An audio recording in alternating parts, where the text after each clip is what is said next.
my name is Nikhil. I'm from Shimoga. I want to begin with a very interesting question.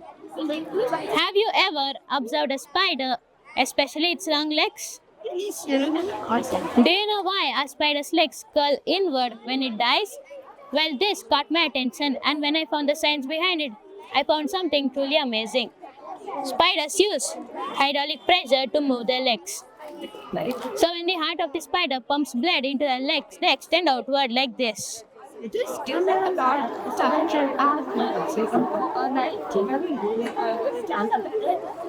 when the heart pushes the blood out, they contract like this. So, using this simple mechanism, spiders can easily crawl forward.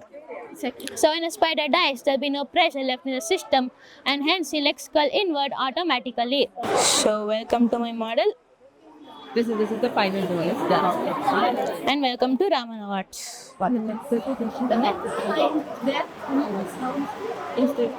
So, let's move on to the main concept. What is hydraulics? It's the study of how fluids behave when they are in motion and how that motion can be used to create mechanical functions. The word hydraulics comes from the ancient Greek words hydar meaning water and alis meaning pipe. It all started in 600 BC when the ancient Egyptians used hydraulics to irrigate crops. The early inventors of hydraulics were Blaise Pascal, Joseph Bram, and Daniel Bernoulli.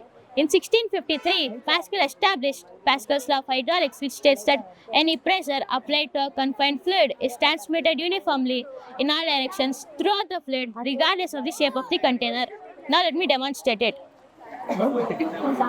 So as you can see, I am applying pressure, and the fluid is being transmitted throughout the tube, and it pushes the other end out.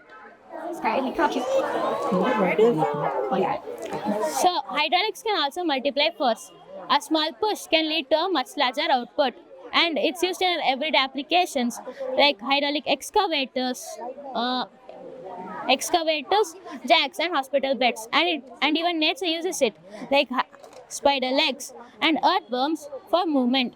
Apart from building the model, I truly enjoyed experimenting with syringes, pipes, water, and testing each movement. And I would like to say that the future of hydraulics is bright. Thank you.